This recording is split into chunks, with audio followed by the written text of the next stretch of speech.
Assalamualaikum warahmatullahi wabarakatuh. Halo teman-teman, di video kali ini coba kita bahas tentang kripto ya dan saham ya, dibandingkan keduanya.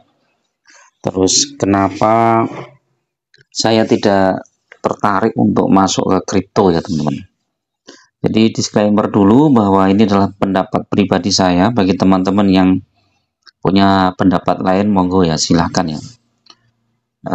Kita punya pemikiran sendiri-sendiri. Nah, kalau kita lihat ya, kripto ini kan memang akhir-akhir ini banyak sekali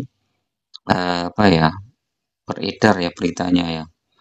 Mungkin karena yang mungkin harganya naik cukup tinggi dan lain-lain.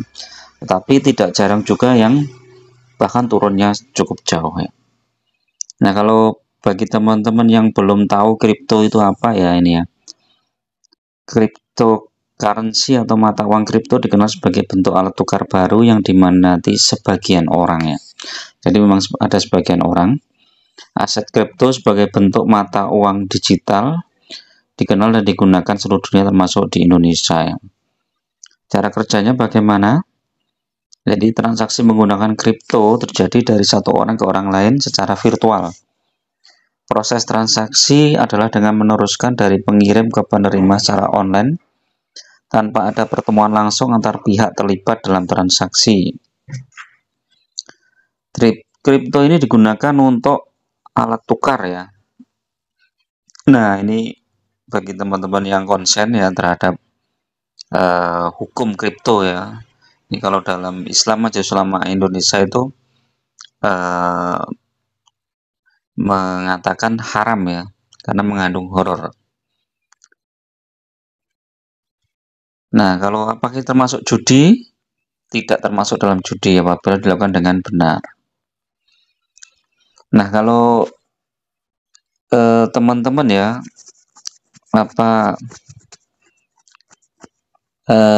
baca di beberapa statement ya, misalnya kayak kripto menurut Lo Keng Hong.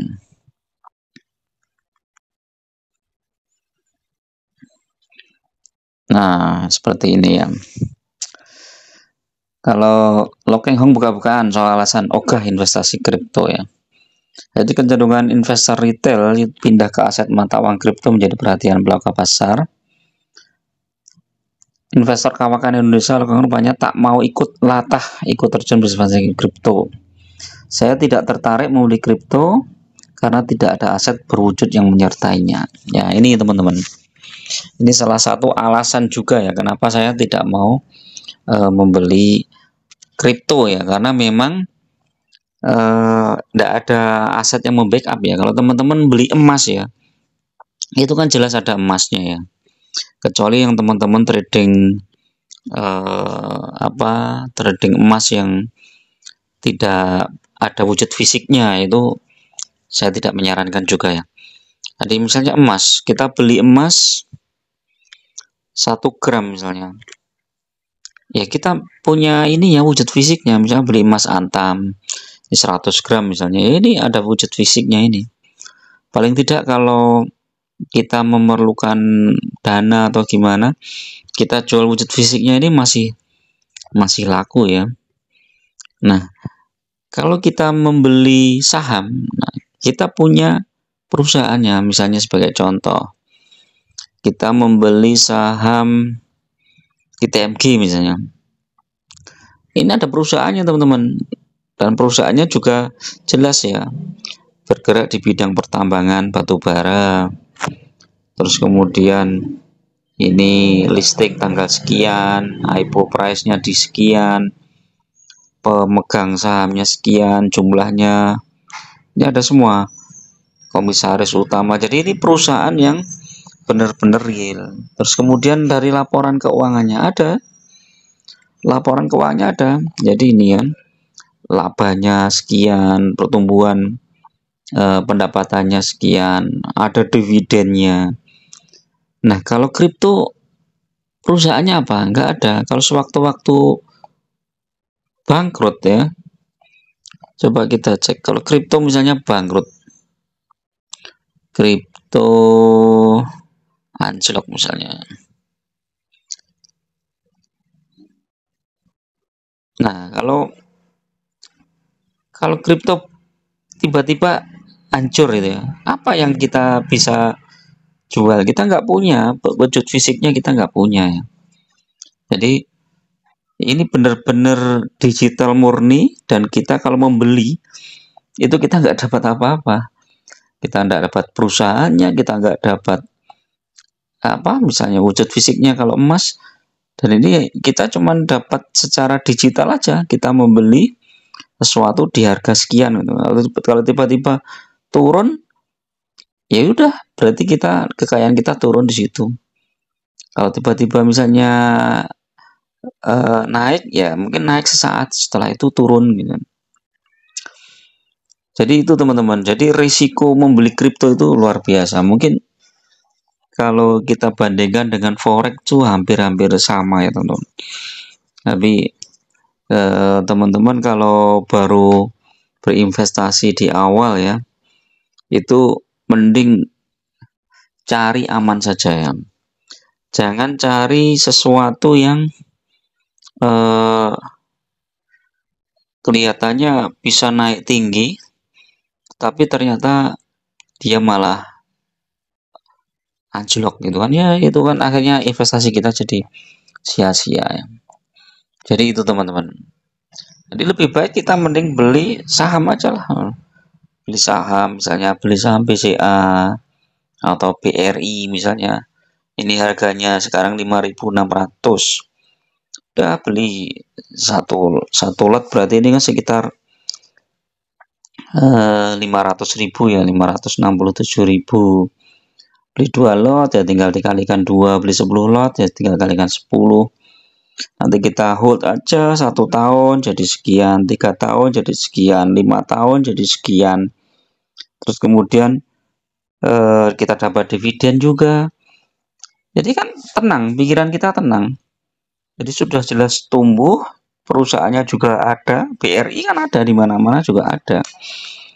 Jadi itu membuat kita tenang daripada kita membeli sesuatu yang yang serba digital yang nggak jelas ya. Dan kalau kita lihat naik turunnya kripto itu kan juga nggak jelas. Ya, apa aja yang mempengaruhi naik turunnya kripto dipengaruhi oleh apa coba?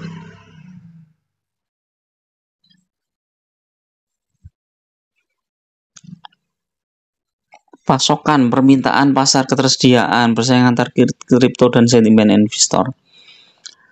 Ya cuman itu aja. Jadi sangat mudah, misalnya kalau mau menggoreng suatu kripto itu kan sangat mudah bagi investor besar. Sehingga digoreng tinggal dibeli terus naik di harganya. Kemudian setelah itu turun. Kalau misalnya mau dibangkrutkan juga gampang, tinggal dijual aja, turun terus harganya, udah bangkrut. Tapi sampai bawah nanti baru dibeli lagi, naik lagi. Ya seperti itu aja. Akhirnya orang yang masuk kripto sudah terjebak di situ, dia mungkin sudah loss 50%, mau jual saja mungkin dia kesulitan mencari pembeli gitu kan. Beda dengan saham. Kalau saham itu kita mau jual sekarang aja bisa.